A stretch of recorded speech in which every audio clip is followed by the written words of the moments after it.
This is a very good question and something a lot of people need to know. What is the Torah, the Tanakh, and the Talmud?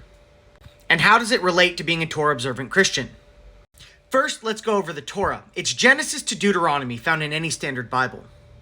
The Tanakh is the entire Old Testament, which consists of the Torah, the prophets like Ezekiel and Isaiah, the 12 minor prophets like Hosea and Joel, the writings like Psalms and Proverbs, and Second Temple writings like 1st and 2nd Chronicles. To put it simply, the Tanakh is the Old Testament and the Torah is Genesis to Deuteronomy. Now let's discuss the Talmud and how it does or does not relate to being a Torah observant Christian. A good resource for information on the Talmud is Sefaria. A lot of people don't realize this, but there are two different Talmuds, one of them written in Jerusalem, the other one written in Babylon. And there is a lot of information in both of these. Generally speaking, when someone mentions the Talmud, they're speaking about the Babylonian Talmud. This is what the whole of modern-day rabbinic Judaism subscribes to. One component of the Talmud is the Mishnah, often called the Oral Torah by rabbinic Jews. Now, this may irritate a lot of people, but it's worth noting that everything in the Mishnah comes from people. It doesn't come from prophets of God or God himself.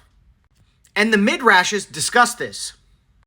It's basically where Jews argue back and forth about how to interpret the laws of God.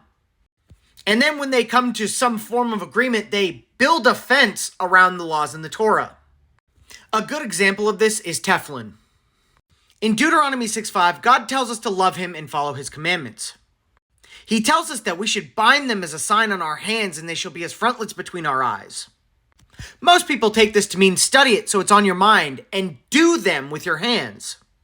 But rabbinic Jews have argued back and forth about what this actually means. And they came up with Tefillin. These little straps on your arm and on your head are supposed to represent the commandments of God. Now they say, if you don't wear these, you break that commandment.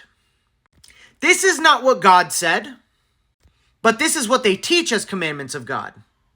Following the Torah as a Christian means subscribing to the laws of God in the Torah and in the prophets to the best of our abilities, and not reading into them things that clearly are not laws of God, and most certainly not teaching them as commandments of God.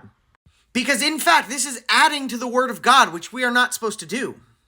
And when Jesus was walking earth, he was constantly rebuking Pharisaical, Talmudic laws like this that clearly add to the word of God.